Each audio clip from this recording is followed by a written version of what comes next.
As we work through the Know Your Customer Challenge climb, we get into a lot of complicated terminology, and there's often different versions of the truth where people in marketing or branding or storytelling, positioning, business consultants all use these terms. They throw them around and they all have different meanings for them, which confuses people. I think it's fine. I mean, if you're watching this and you disagree with every single thing I say because you have different methodology and you want to argue over these terms, I'm not going to argue with you. I'm going to say, I'm sure your ideas are great too. And that's good enough. But I want to explain them in the context of how I'm using them, because I think it'll help you as you work through the Know Your Customer Challenge climb. So if you get lost at any point in some of this terminology, let's just go over a few things. One is desire. So I really got into the concept of desire from a guy named Eugene Schwartz, who is he's a legendary copywriter. And he has a book called Breakthrough Advertising, written in 1966. I paid $150 for this book and was happy to get it because normally it's $250. And it's an amazing book. And it just, whenever I read a book like that, my thinking completely changes every time. It's amazing. And this one, he's looking at desire in terms of things that are just incredibly important to people for fulfillment, wish fulfillment, fantasy, lifestyle. They're fundamental motivators.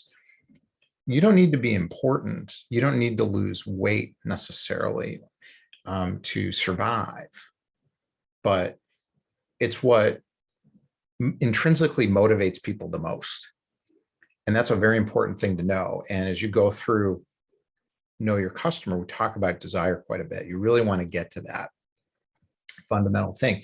And it's either permanent desire, that's inbred in the species, basically, like wanting to be important, wanting to be powerful, wanting to be loved, wanting to be connected. Those are just fundamental desires. Or it can be time-based, where there's a societal trend related to specific desires, like wanting to be on the cutting edge of technology. That's a desire. It's a very powerful motivator. That's worth a lot of money to some people. Now, needs are things that are necessary for survival. I need water. I need a place to live. I need money. So desires and needs, I didn't want to parse it out too much because it gets too confusing, but I threw in both of those words. But if you look at Maslow's hierarchy of needs, just use desire and need together in a way. The desire for security is a desire still. I mean, do I need security to live? Do I need emotional security, a feeling of emotional security as a self-employed person? Financial security to live? Well, not necessarily, but that's what's going to motivate me the most. So in that pyramid, you want to be speaking to that, aggressively, consistently, if that's like me, that's your audience. So you're going to have your own version of this. So you've got needs and desires that you've got to look at. And then you've got what are called features and benefits. And this is confusing too to a lot of people. Features are the components that make up the thing that allow that thing to deliver something of value to whoever uses it. So if you think about a fishing rod, the feature in the fishing rod could be a certain kind of composite material that you can speak about. So it gives color commentary to what you're talking about. So if you say, I got this amazing fishing rod, we use this graphite technology that NASA used for the space station and whatever, and it bends in a different way. You're not talking about a benefit. So a lot of marketers are like, speak about benefit, speak about benefit. Well, yeah, of course, but the feature supports the color commentary of the benefit. Then you got to get to a benefit, and you got to say, well, the benefit of or you implied benefit, you just say, when you have this kind of technology in this fishing line, it's really amazing. It's so much lighter. And now your kids can fish with you. That's really fun. Well, there's a benefit now. You get to connect with your kids. You get to do family things together. That's a benefit. You want to sell the benefit, but you also want to support it with the feature. There's also outcomes. What's an outcome of this? Cool. Well, your kid can catch a fish. That's an outcome. The kid caught a fish. All of these things are important. You just have to understand what they are and which ones matter to you. And then you want to combine them together in your conversation, written and verbal. So get really fluid in this. And that's why in the worksheet, I'm saying, write a bunch of statements and pull these things together. Now, another one is transformation. So we're talking about feature, benefits in that conversation. And then a lot of people say, no, you got to go further than that. So the feature people is like, oh, you're just talking about features, add benefits. Okay, great. We got that. Oh, you're just talking about benefits. What about outcomes? Oh, I made this, and financial outcomes. You got to focus on financial outcomes. Well, if you just talk about financial outcomes, nobody will believe you. So you got to wrap the features and benefits into it.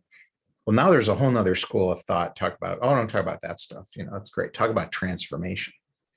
See, everybody's fighting over these kind of definitions, and it shouldn't be. It's all great. You just find the framework that makes sense for you. It's because people are selling their hammer. So the transformation people who say, oh, we don't want to talk about benefits anymore and features and all of that, they want to say that because they want to sell you their transformation course about how to talk about transformation. And that's their angles. That's their competitive differentiator. And they want to advocate for that. They're right, but so what? So the transformation piece is where you're saying, you're here today, do my thing, and you'll end up over here. You'll be transformed. And there's inner transformation, emotional transformation through the journey, very important. And there's also external transformation in terms of changed outcomes. And you change those outcomes because of the benefits you receive from the thing. And the features in that thing allow those benefits to be delivered to you, which delivers the outcomes. So I'm giving you a mouthful. So hopefully this didn't confuse you even more. But you can do a little research on the internet if you want, if that helps, or just kind of go with it. But it is important to clarify some of this in your own head, because at the end, you want to have very clear communication. So you have to understand when you're talking about a feature, when you're talking about a benefit, when you're telling a transformation story. You have to understand when you're talking about a real desire, when you're talking about a need. Now, those two things are less important, I think, to parse out. Desire and need, they're totally different, but it's okay if you kind of lump them together. But what's important is the hierarchy of needs pyramid, which is hierarchy of desires as well. You want to be understanding how that pyramid works when you're communicating with people. That's also really important.